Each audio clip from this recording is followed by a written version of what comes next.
So, good morning, everyone. My name is Doris Robinson, and I'm a Media Relations Officer at the Washington Foreign Press Center. I am also the moderator for today's On the Record briefing. Today's briefing is on gauging public opinion, polling in an election year. Our briefer today is Dr. Joseph Campbell. He is a tenured full professor in American University School of Communication Studies program. He joined the AU faculty in 1997 after some 20 years as a professional journalist. Assignments in his award-winning journalism career took him across North America to Europe, West Africa, and parts of Asia. Campbell is the author of 7 soloed author books, including most recently Lost in a Gallup, Polling Failure in U.S. Presidential Elections.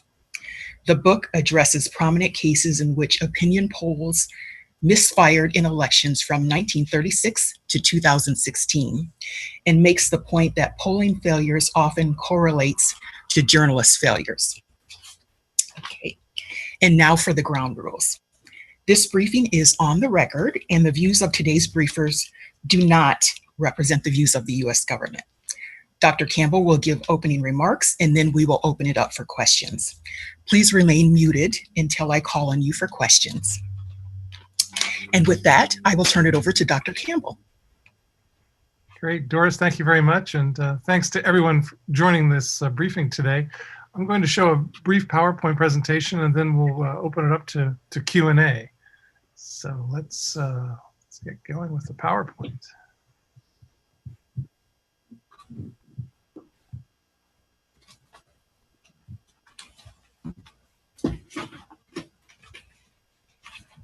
So polling in an election year, and I'll offer some context, takeaways, and a few suggestions about reporting on polls in an election year. And we'll consider a few, but certainly not all the cases of polling failure in US presidential elections. And then we'll discuss a few reminders and takeaways about election polls. And I'll also offer a few suggestions about what to look for and where to turn for resources about covering elections and covering polls. And then we'll go to, as I say, a Q&A. The briefing is, as Doris mentioned, my most recent book is Lost in a Gallup, Polling Failure in US Presidential Elections. And the briefing today is drawn in part on that most recently published book. And in particular, we're going to take a look at 4 cases of polling failure, and we'll do this very briefly. And those are cases from 1948, 1980, 2012, and of course, 2016.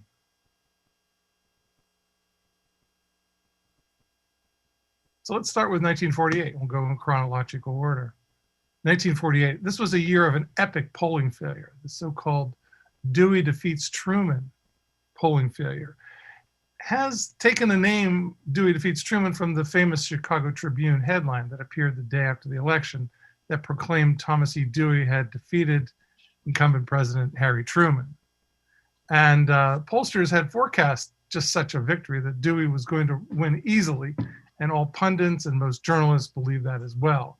And so did Thomas Dewey. He ran what can be called a glide path campaign, in the sense that he took no risks. He took no shake it up kind of campaign approach. He took a glide path to what he thought was going to be a glide path to the presidency.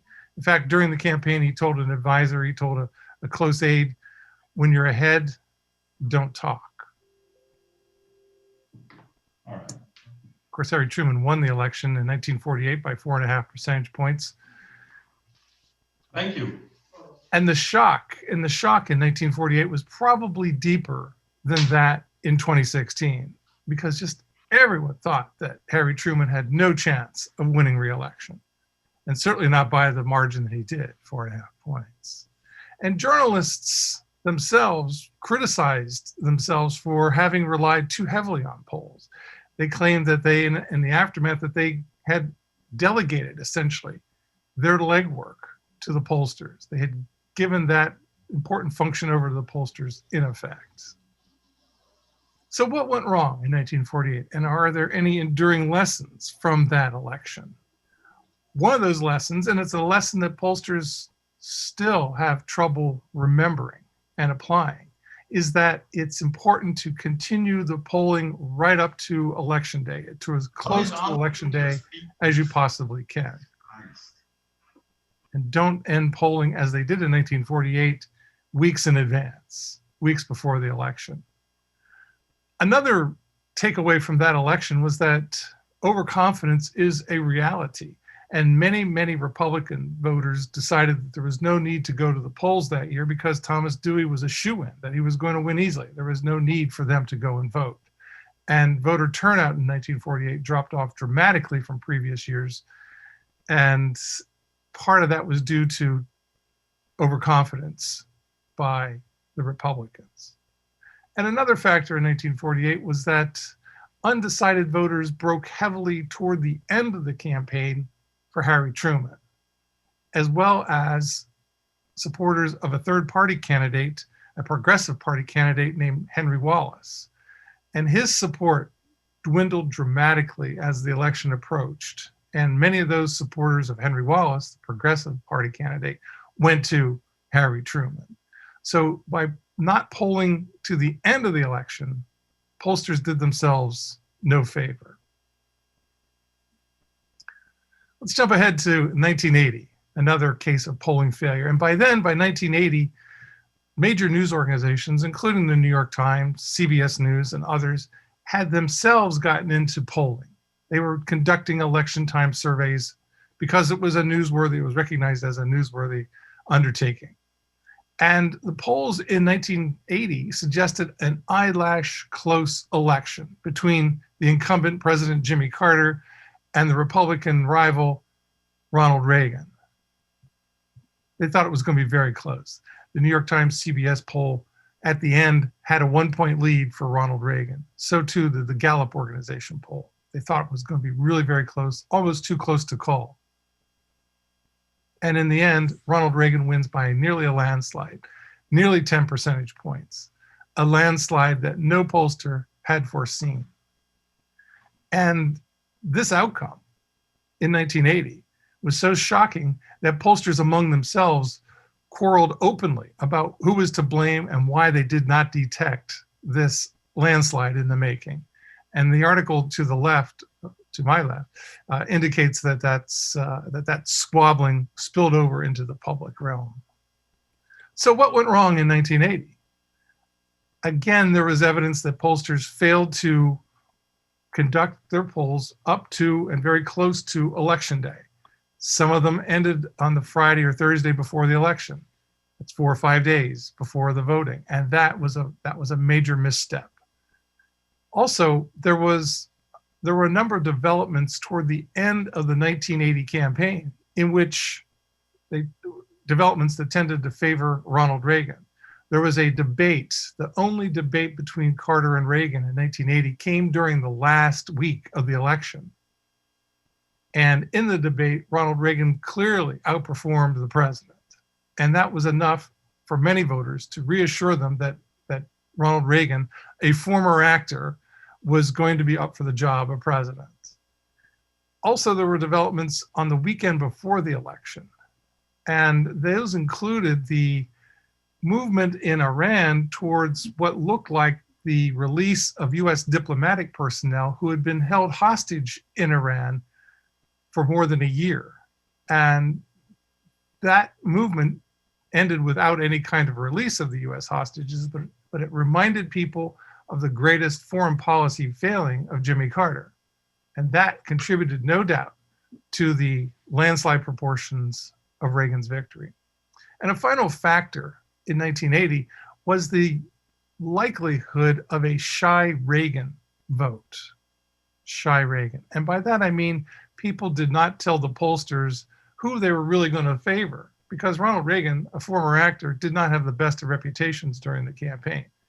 And many people, for socially desirable reasons, said they had not made up their mind, they were undecided, or that they weren't going to vote, when in fact, they really planned to vote for Reagan all along. So there may have been a shy Reagan dimension to the vote in 1980. Jumping ahead several years to 2012, this was Barack Obama's reelection campaign and against Mitt Romney, and the most venerable, the most recognized, the most internationally renowned polling organization, the Gallup organization, consistently throughout the 2012 election had Romney ahead of President Obama.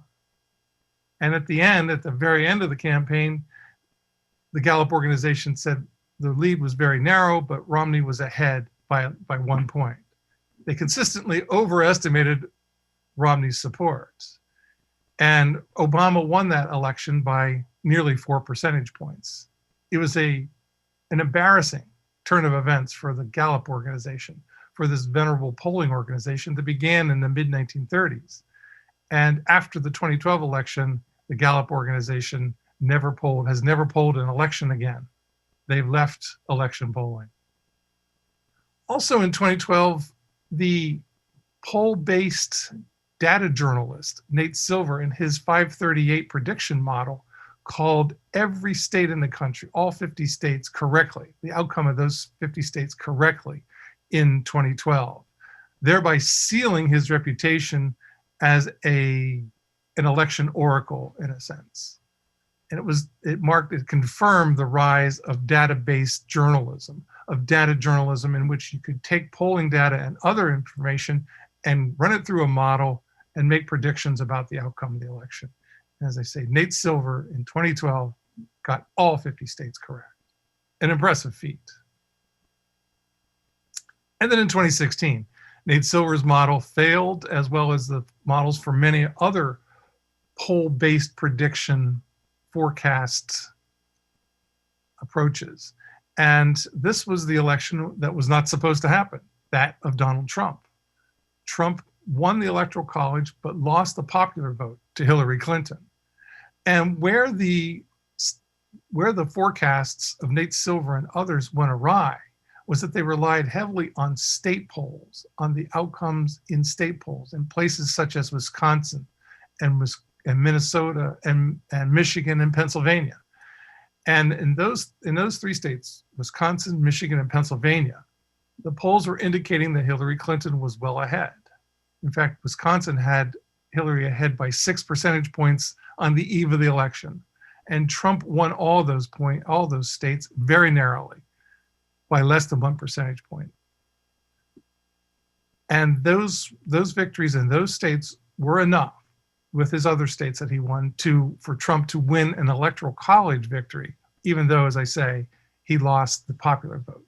So what went wrong in 2016? Well, these state polls went wrong, especially in Wisconsin, Michigan, Pennsylvania, to a lesser extent, North Carolina, Florida, and Ohio.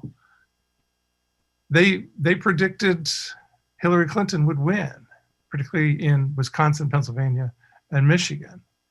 And they apparently did not continue polling right to the end, right toward the end of the election. Another example of this polling failure, that you'd think that pollsters would have learned that lesson by now, that the importance of continuing to poll right to the end of the campaign.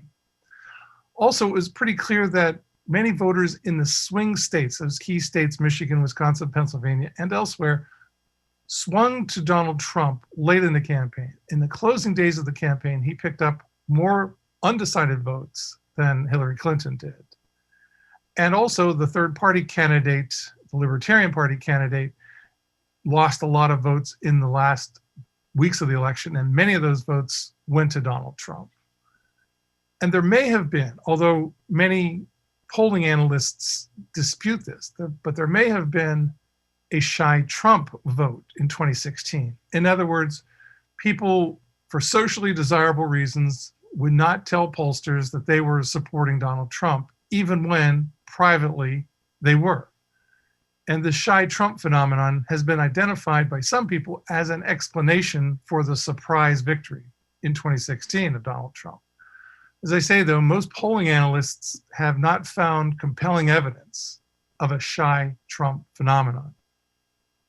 But it may be there, and it may reemerge in 2020. So what do we take away from this brief rundown about polling failure in presidential elections? one of those takeaways is that it is very rare for a presidential election campaign not to produce some sort of polling controversy of one kind or another. Another takeaway is that there are more than one type of polling failure. There are multiple ways in which polls can go bad, multiple ways in which polls can fail. As we've seen in this brief PowerPoint, there are epic polling failures such as that in 1948, the Dewey defeats Truman election. Another one is landslides that pollsters do not detect in advance, that are unforeseen to pollsters. We've seen a case, the Gallup organization in particular in 2012, in which a venerable pollster gets it badly wrong, and in the case of Gallup, leaves election polling right afterwards or a few years afterwards. And also we've seen how state polls, erroneous state polls, misleading state polls can upset the national outcome and upset expectations on a national level. And I think another takeaway is that it is important for pollsters to continue to take their surveys up until the very end of the campaign, as late as they possibly can. And this is a lesson that pollsters seem to have had trouble putting into effect, because we have numerous cases in which developments toward the end of the campaign made a big difference. And as Doris mentioned at the outset, my argument is that polling failure is often correlated to journalistic failure. And what do I mean by that? What does that mean? Polling failure is correlated to journalistic failure? Well, it means simply that polls set the narrative. They help establish conventional wisdom about the competitiveness of a presidential campaign as to who's ahead, who's likely behind, how competitive the race is. That determination, that interpretation tends to be derived from polling data. And journalists invariably take their lead from the pollsters in terms of the narrative, the dominant narrative about a campaign. And so when the dominant narrative about a campaign is wrong, journalists wind up looking embarrassed. So polling failure can equate to journalistic failure. And what to look for in the 80-some days that remain before Election Day in 2020 in this country. Polls are more numerous than ever. There's no doubt about that. We'll see more polls probably than ever before. And these polls are being done by an astonishing variety of methodologies. They're not all done by telephone, operator-assisted telephone calls in which random digit dialing is used. That used to be the gold standard for polling, but telephone polling anymore is on the way out. It's on the way out. Many pollsters still use some telephone polling, but they also combine it with other methods and modes, including internet panels, in which people are recruited online to participate in polls from time to time. There's also robocalling. There are attempts to gauge social media and how that can give us indications of what people are thinking and how elections might turn out. So there's a great deal of churn in the field of opinion research these days. And election polling is caught up in that too. So there is no single one standard by which polls are conducted these days. There's an impressive variety. There's a lot of churn in the field reflected in the methodologies and the experimentation in those methodologies. I think it's also important to keep in mind and to expect that the summertime polls, the polls that we're seeing now, are not necessarily predictive. These are not predictive instruments. They're not prophecies. They're not telling us now in the second half of August what's going to happen in early November. If the history of election polling tells us anything, it's that big polling leads in the summer can dissipate by fall. And we've seen this time and again. Just ask Michael Dukakis in 1988. He had a double-digit lead over George H.W. Bush in 1988, in the summer of 1988, in July and August. And Dukakis, the Democratic candidate from Massachusetts, wound up losing that election by 7 or 8 percentage points. That is one example among many of polling leads in the summertime that can dissipate by fall. So I think that's important to keep that in mind. Late summer polls are not prophecies. And related to that is we can expect surprises. It's almost unheard of not to have a late in the campaign surprise. In 2000, the year 2000, 20 years ago, George Bush was ahead of Al Gore, narrowly, but ahead in most of the polls as the election campaign drew to a close. 3 or 4 days before the election, a young television reporter in Maine uncovered the news that George W. Bush had had a drunken driving arrest on his record. In fact, he had pleaded guilty to driving under the influence of alcohol many years earlier. And this was an arrest and a conviction that George Bush had not disclosed.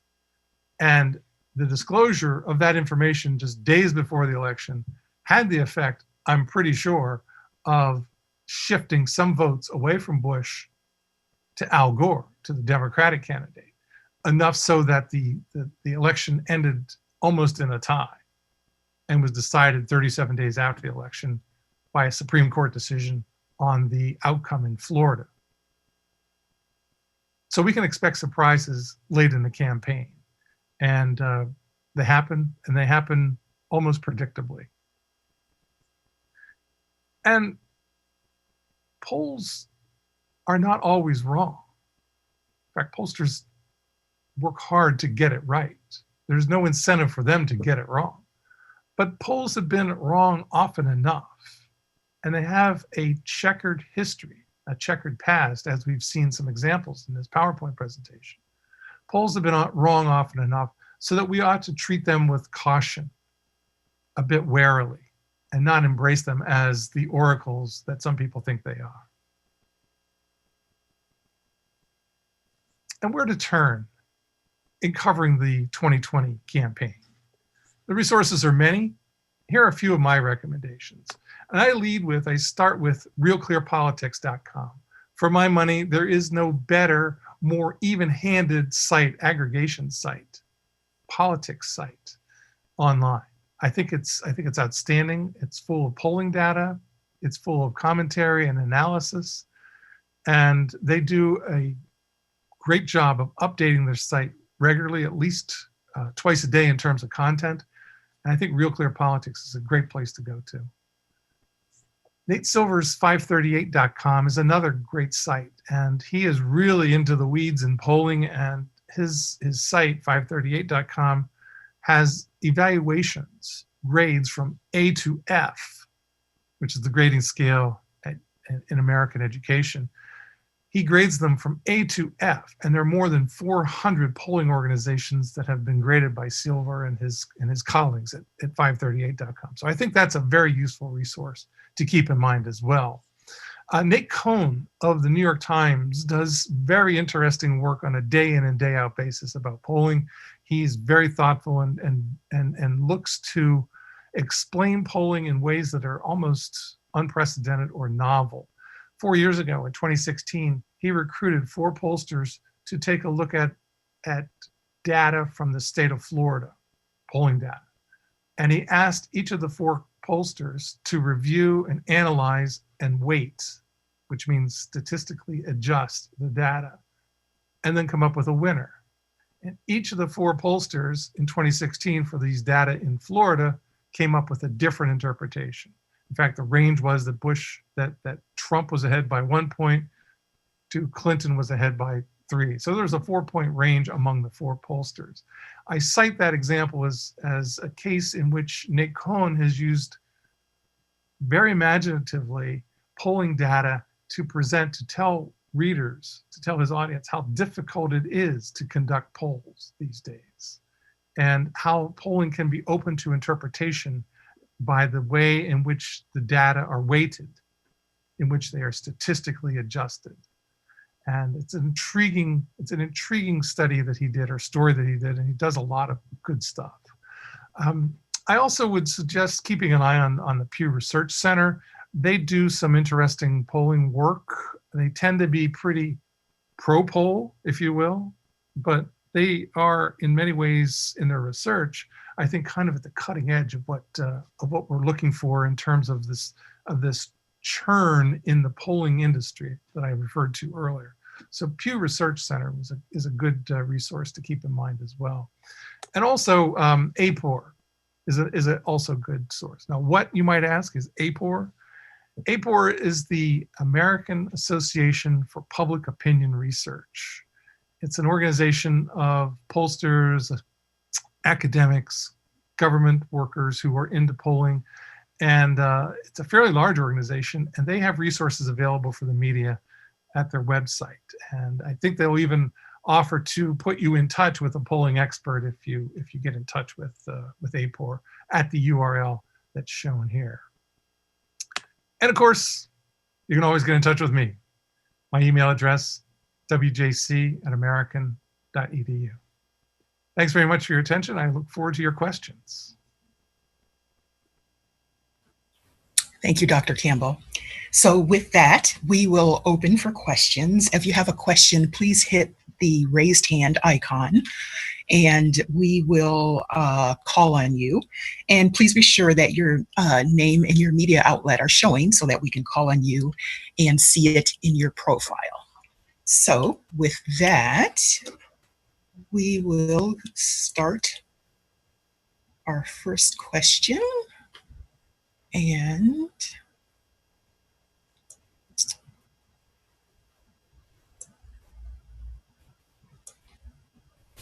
just a reminder to hit the raised hand icon. And I will start with Alex. Alex, please go ahead with your question and please state your name and your media outlet.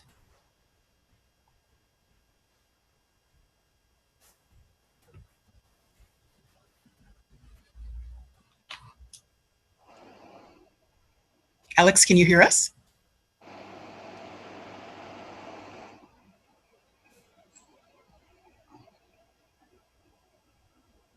Okay, so it looks like Alex is having some technical difficulties, so we will go to Ziyin Feng. Ziyin, go ahead with your question. Thank you, Doris. I hope you can hear me. I also typed my question in the chat box. So thank you so much, Professor, for your impressive presentation. I have several questions. Since last election's polling failures, have pollsters adopted new methods to avoid making the same mistakes? And what are the criteria for journalists to watch out for more trustworthy polls? Do you expect the shy Trump voters this time around, 4 years in his presidency? Thank you. Great questions. Thank you. As for shy Trump, I've given that an awful lot of thought just lately. And it could be that even now, 4 years into his presidency, as you say, or almost 4, that there could be people out there who are not going to tell pollsters or even openly say that they're going to be supporting Trump. I mean, it's, as they say, for socially desirable reasons, that may not be the thing to do. But I suspect that enthusiasm among Trump supporters is probably greater than the enthusiasm among Joe Biden supporters. And again, it's hard to pin down sometimes, but I don't know. I should think that there's the potential, if not strong potential, for a shy Trump vote in 2020. And if that's the case, then it's really going to be a difficult election to forecast, a difficult election to predict. And as to your questions about the most trustworthy pollsters, I would really encourage you to turn to 538.com and their evaluations of pollsters. And it's an impressive, lengthy list, and with criteria laid out, including the accuracy of the polls over time. And as I said in my presentation, Nate Silver ranks them from A to F, and you can see in there that the high quality pollsters are rated A minus, and I think that's a useful guide. It's not necessarily infallible, but I would encourage you to take a look at that. And as for the pollsters and what they've been doing, the recognition that state polls went off the rails in key places in 2016 was identified fairly quickly after the election. But it's not clear as to just how, whether, and to what extent state level pollsters have made adjustments in their methodologies, in their procedures. And there is a debate going on as to whether adjusting the data for education levels, in other words, weighting by education, is really the key to getting a better result in these states. Some state level pollsters say, yes, you have to wait for education. And others say, no, if you wait for education, the results don't change that much anyway. So there's, at this fundamental level, at this fundamental issue, there's still dispute among pollsters as to whether waiting for education levels, i.e., if you have a college degree or not, whether that really makes a difference in the overall results of your state poll is really up in the air. And the reason why that's so important is that Trump's supporters tend to be heavily on the side of people who do not have a college education, have not received a college degree. And the Democratic supporters, at least in 2016, were those heavily who did have a college degree or more. And by not factoring that into the equation, it is said that some pollsters, particularly at the state levels, missed an important criterion. As I say, not all pollsters agree with that. Not all pollsters say that waiting for education is your answer. So even there is a fundamental dispute going on that hasn't yet been resolved. And maybe the 2020 election will resolve. But there are another cause for concern at the state level is that it takes money to do a poll. It takes money to do a good pre-election survey. And resources these days at the state level for pollsters tends to be hard to come by. Not impossible, but it's a harder road to hoe in terms of getting the money, getting the resources to be able to conduct these high quality polls. And that's another factor. We just don't see necessarily that there's a lot of resources being made available to pollsters in key states so that we have a high level of assurance that what the polls that they are going to produce are going to be reasonably accurate and close to the outcome. And we only know that when polls are taken closer to the election. A few days before the election, we get a better sense of whether the poll is on target or not, whether it's a prophecy or not. Anything before that tends to be subject to considerable change. And in fact, there's a lot of pollsters who say polls are snapshots, they're not predictions. And again, there's dispute about how extensively one should believe that, but nonetheless, it's a refrain that you hear from pollsters that they're snapshots. Polls are not predictive models, or not predictive instruments. But I think the closer you get to the election, the more predictive value they do have.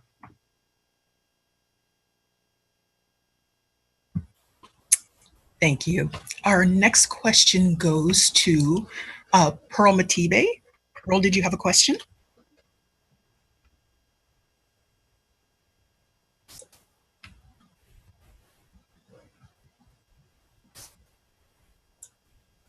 Can you hear me? Yes. Okay, thank you very much for the information and all of that data. My question to you is, right now with the US's image diminishing in the world internationally, so everyone looking in, what maybe 1 to 3 things could everybody else learn from these pollsters, given the fact that they've always missed predicting who would be the ultimate winner in the polls? Thanks. Thank you. Let me just emphasize that pollsters don't always get it wrong. They get it wrong often enough for us to be wary about the results, but it's not the case that polls inevitably are going to be in error.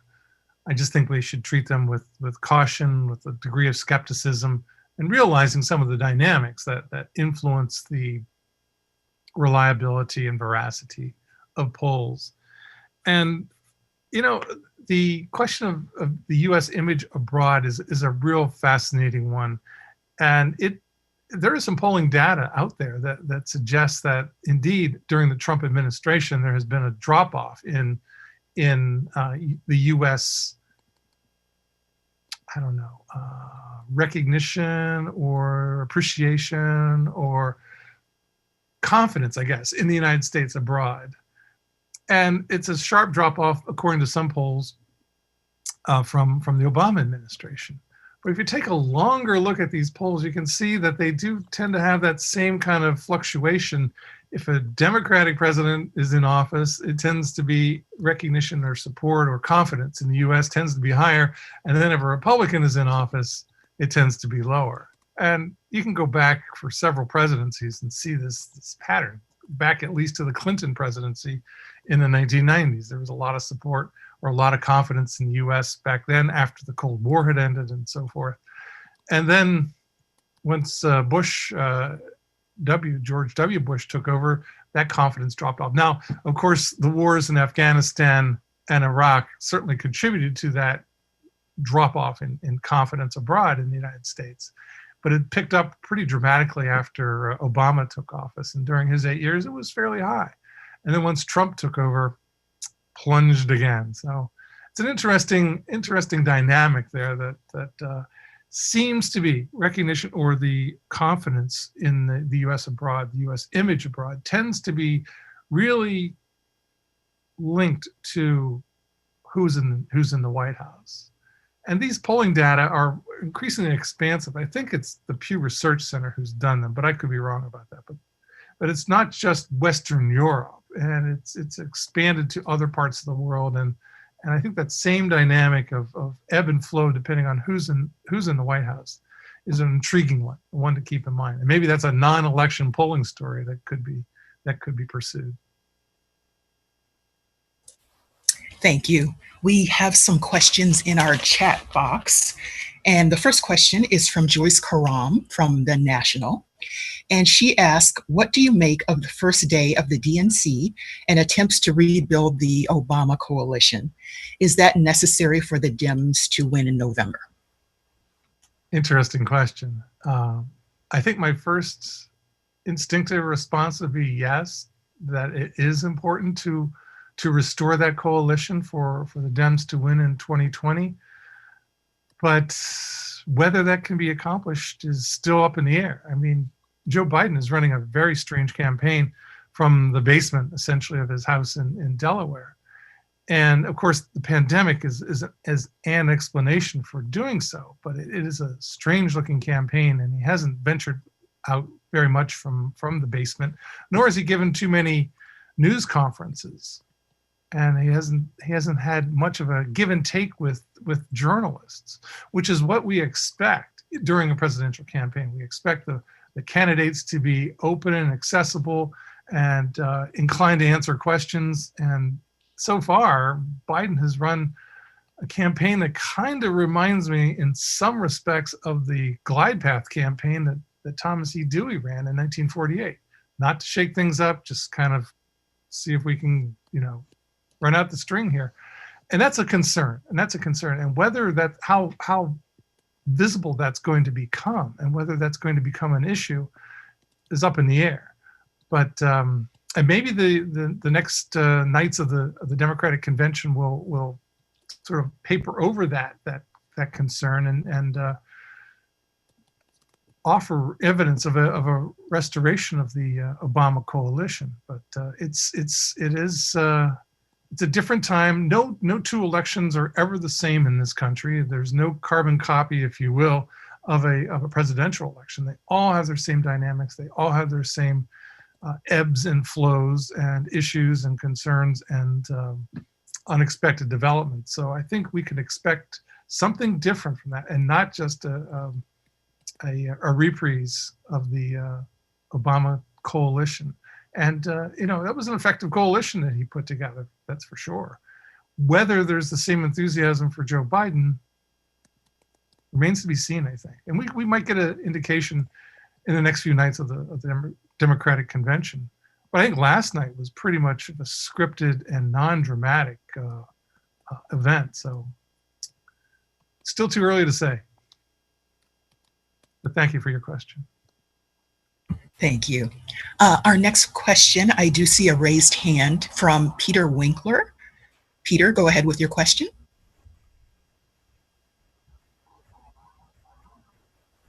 Thank you, everybody. Thank you, Professor, for doing this. I also wrote my question in the chat. I want to talk about the spread between likely and registered voters. It seems that, it seems that in 2016, a lot of people finally decided to stay at home.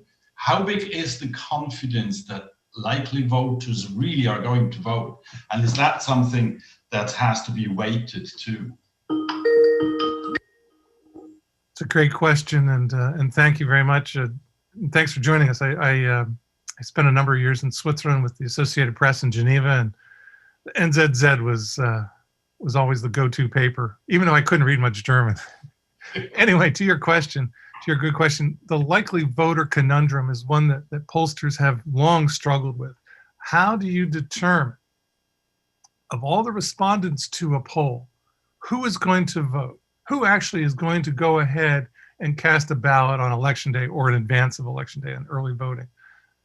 And pollsters have come up with, over the years, a number of different measures called screens, likely voter screens, in which they try to essentially weed out from the respondents those who are not going to vote and those who are. So that differentiation is very difficult. It's more art than science. It's certainly more art than science. And no pollster has really ever come up yet with an answer to that question. How do we know for sure whether this person who's responding to our poll is actually going to go ahead and vote on election day?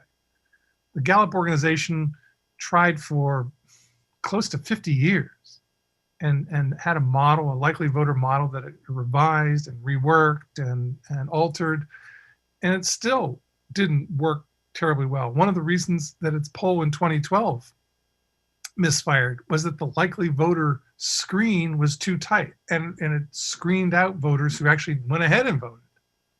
And it threw off Gallup's numbers in 2012. And it said that there are as many likely voter models as there are pollsters in this country. Now that may be a tad exaggerated, but I don't think it's much exaggerated, because each pollster has its own way of determining who to weed out, of who to say, yes, this is more likely than not, this voter is more likely than not to go ahead and cast a ballot on election day or before. But figuring that out remains one of those great unresolved issues, a great unresolved conundrum of election polling in this country, and I think overseas as well. That's a great question, and there is a difference between likely voters and registered voters. And if you look closely at some of the polls that are being conducted these days, many of them are of registered voters. It may be a little too early to try to weed them out and say, okay, who is a most likely voter here? But as we get closer to the election, we'll see more polls with likely voters included in their samples rather than just registered voters. Thank you. And our next question goes to Olivia Zhang.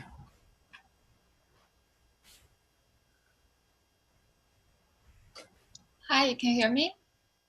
We can. Cool. Thank you very much, Professor Campbell. I have two questions. Firstly, you were saying, the lead in late summer could be disappearing, but the question is how likely that will disappear, specifically in terms of, Biden's lead.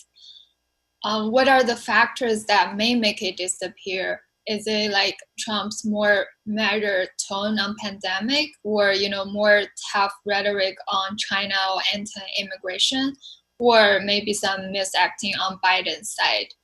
And also, secondly, we talked about shy Trump voters, and last night on DNC there was a segment on Republicans for Biden. So I'm wondering, how about moderate Republicans who may be shy Biden supporters? Do you think that would be like a big number to be considered? Thanks.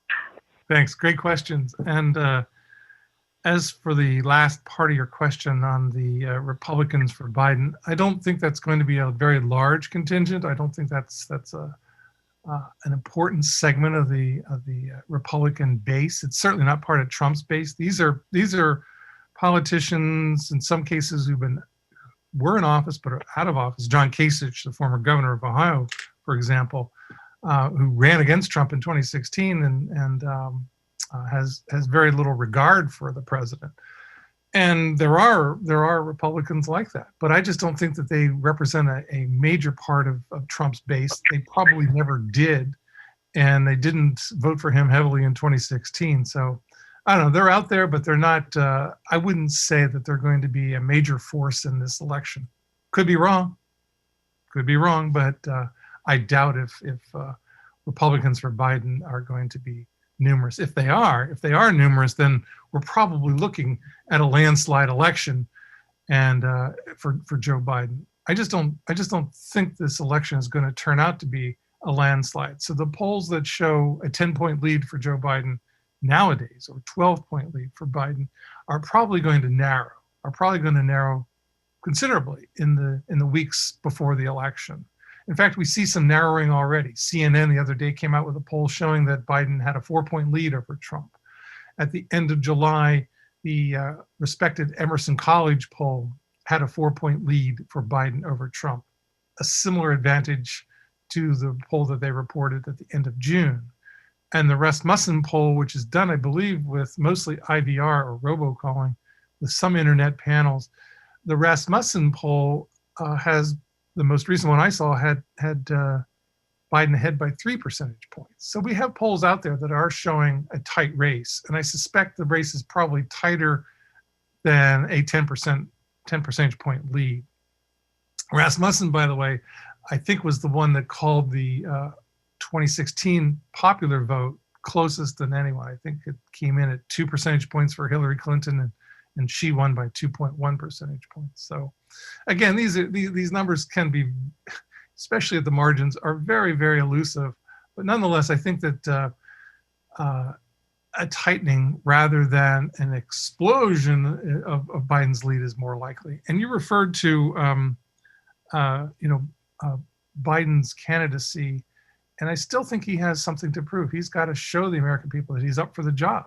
I mean, if he wins and takes office, he'll be the oldest president on Inauguration Day to take office, and I think he's got to show that he's indeed ready for the presidency, up for the job. He's run for president 2 or 3 other times, and now this is his chance. But he is pretty old, and Trump is in his 70s as well. But Biden is not coming off as a real vigorous campaigner, at least not yet.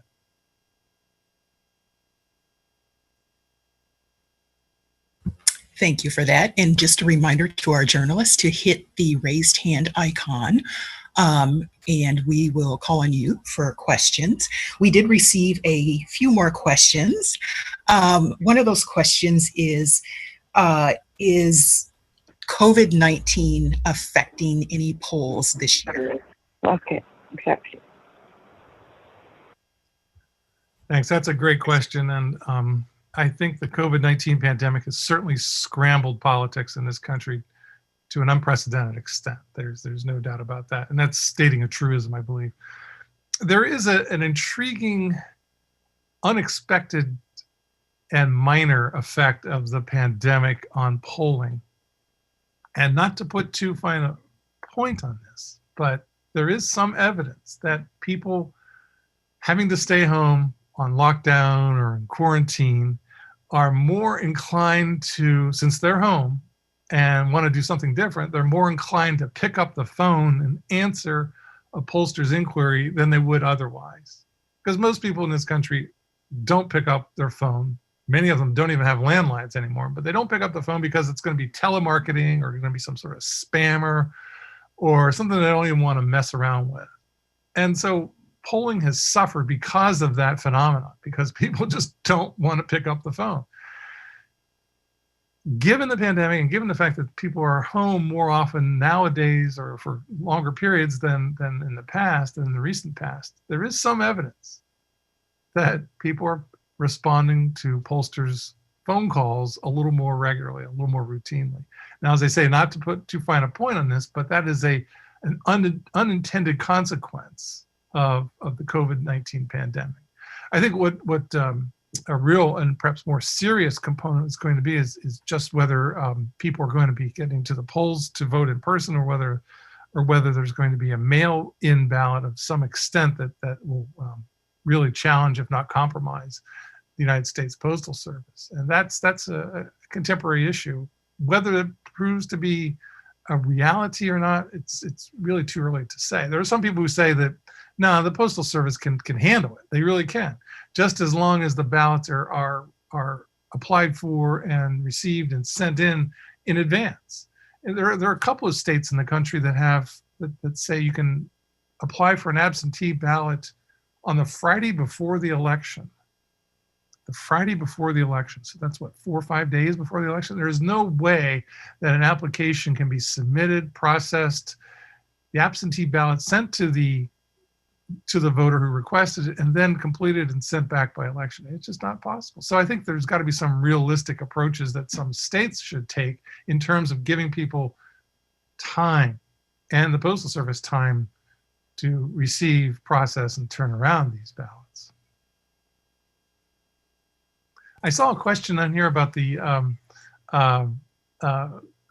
whether it's a likely event that Trump would refuse to leave office if he loses. I just don't see that happening. I can't see that he would stick around after a clear defeat to Joe Biden. I mean, if it's a close race and we're unsure, who knows? But I just don't think that in the end he's going to say, no, I'm going to stick around. I'm going to, in effect, pull off a bloodless coup. I mean, it's just. I mean, he's an unpredictable guy, but I just can't see that happening.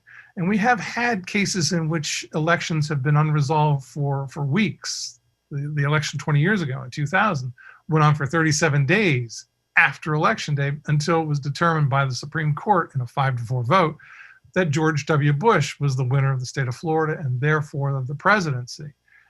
So the country has gone through those ordeals in the past, not that they're pleasant or not that they should be looked forward to, but nonetheless, there is some history of waiting and going past Election Day to know who's won the election. So, but as for Trump to barricade himself in the Oval Office, I don't know. I have a hard time seeing that. I really do. Good question. And we do have a follow-up question from Pearl Matibe. Pearl, go ahead with your question. And after Pearl, we will go to you, Alex.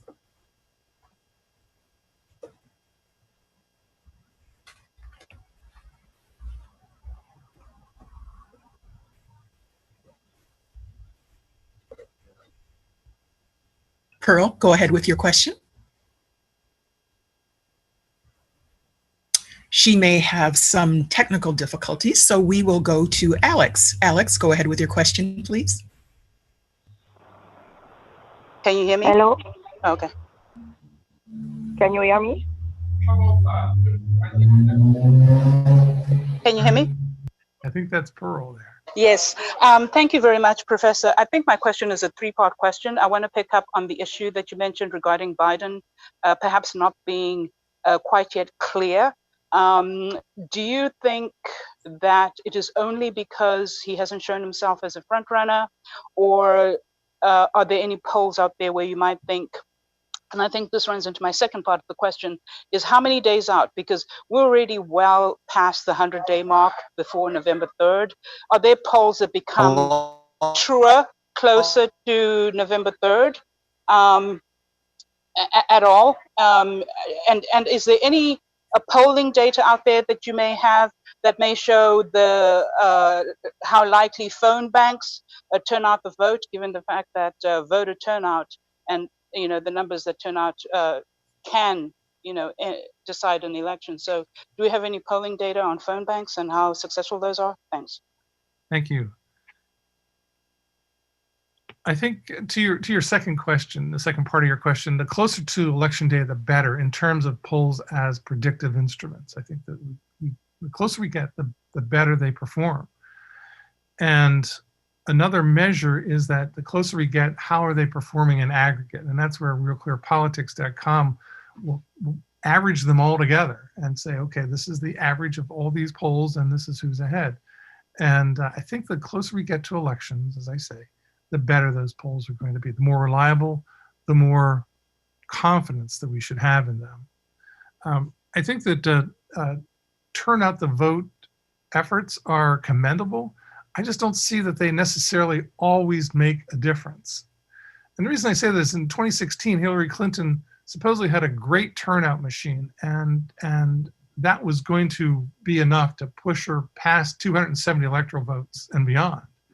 And she may have had a great turnout operation, a ground operation, but it didn't win her the election.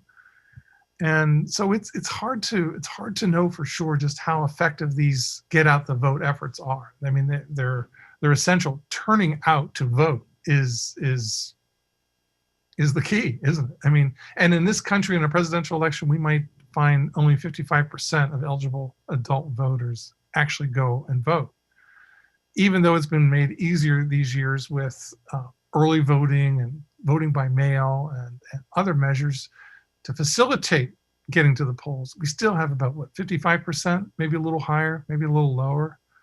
And that's not a great, impressive number. And so it really does boil down as to who is motivated enough to come out and vote. Now, whether that motivation comes from turn out the vote operations, I think that's partly it, but I think also it's the voters themselves seeing a vested interest in the outcome, and then they go ahead and vote. And your Biden question, Biden is he's still a mystery to many people. And is he a progressive candidate? Is he a moderate candidate? I mean, he's tried to cast himself as both, and that uncertainty is yet to be resolved in the minds of many voters. And his promise to raise taxes is a concern to many voters too. Walter Mondale, the Democratic candidate in 1984, when Ronald Reagan ran for re-election, said openly that he was going to raise taxes. And Mondale lost in a landslide to Ronald Reagan in 1984. I'm not saying that Biden's pledge to raise taxes is going to make a difference in terms of a landslide for Donald Trump. I just don't see that happening either. But nonetheless, the history of US presidential elections suggests that promises to do what Biden says he's going to do, i.e. raise taxes, is not always a recipe for success. And you're right, we're less than 100 days. I think we're less than 90 days, probably in the 80s somewhere. And it's getting closer, but we still have a lot that's going to play out. And we can have important developments playing out right at the end. I remember in 2016 when James Comey announced, 8 or 9 days before the election, that he had reopened the investigation into Hillary Clinton's private email server that she'd used as Secretary of State, or related to that topic. And that late-breaking development may have been enough to tip the election to Donald Trump. So I think that especially in tight elections, late developments make a major difference, and we don't know what they are, but we can expect them to happen. Thank you for that. And it looks like Alex has his hand raised, so we will go to Alex. Alex, can you go ahead with your question? Yes. Hello.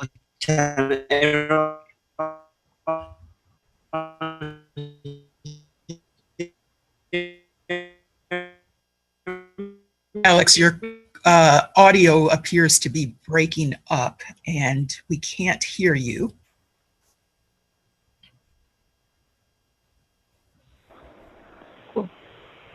Hello? Hello? Go ahead with your question, please. Can you hear me? Yes, we can. Can you say your name and your outlet, please? Yeah, of course. Hello, everybody. I'm Sandra Muller. I'm working for La Lettre de l'Audiovisuel in France. I have maybe 2 or 3 questions for you. The first one is that you spoke about resources, and I remember we had another meeting with another professor, again, I think about resources for Paul. My question is, because of the COVID, I'm not sure that Paul Institute will Hello? have much more money. Can you hear me? Yeah, and you? Can Alex, you hear me? we'll call on you next. Hello, can you hear me? Yes. Hello? Yeah, can you hear me? Alex, can you mute your phone? We will call on you next. Oh my God, sorry. Okay. I think I have some trouble with my technique, sorry. Go ahead, Sandra. Yeah, do you hear me? Can you hear me now? Yes, yes, we can hear you. Sorry. So sorry, I'm not familiar with Zoom.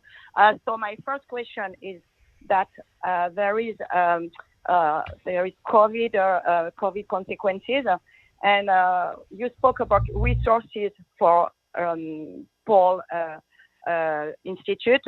And do you think that the COVID will affect the resources for Paul Institute? I mean, they will have less money. So if they have less money, maybe the Paul won't be like reliable at all, and it can be worse than the previous years.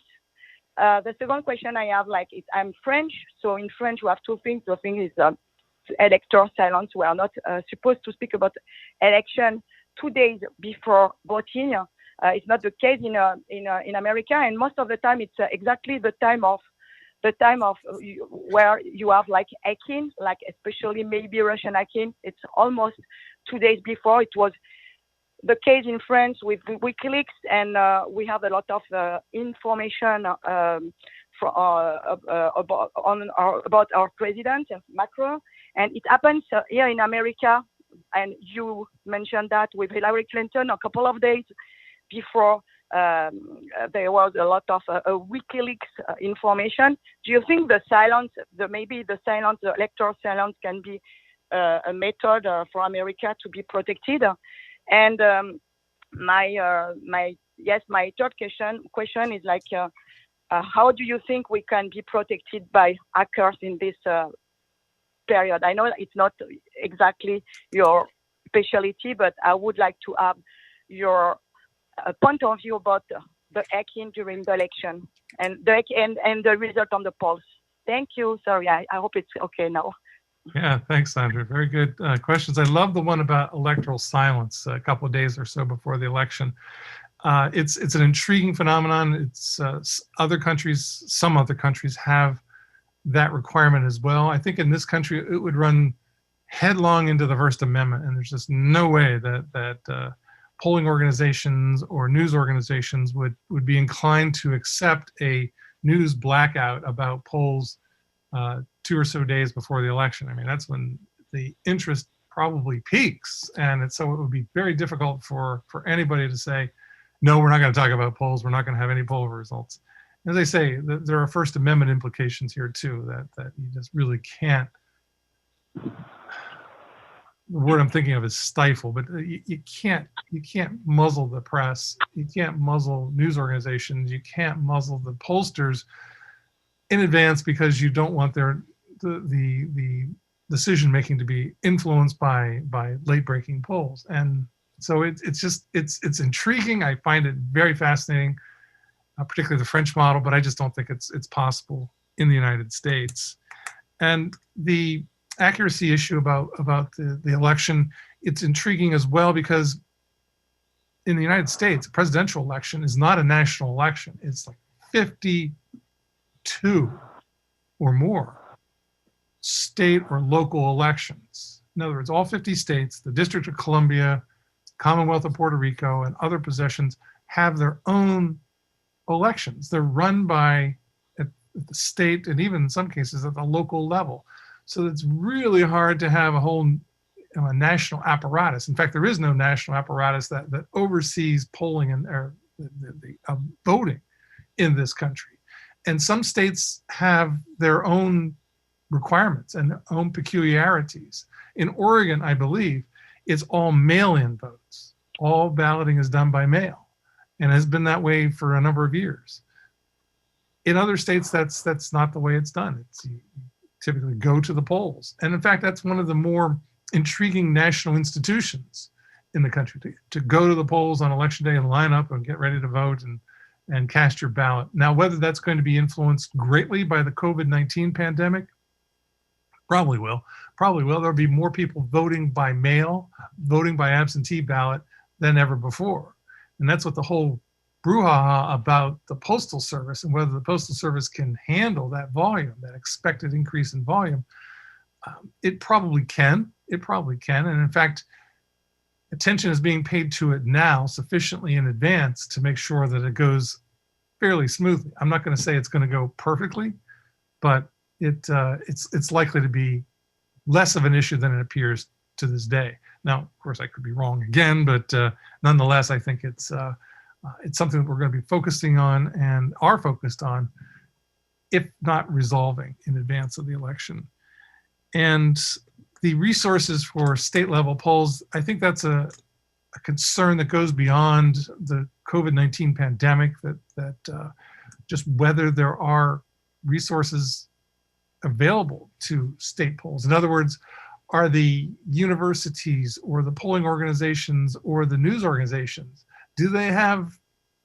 are they in a position to want to devote those kinds of resources to polling and to make sure that they're as good as possible? Because there's a lot of slipshod polling being done out there. I mean, you take a look at Nate Silver's ranking of 400 some pollsters, and there's several that get an F because they don't poll very well or accurately, or they make stuff up.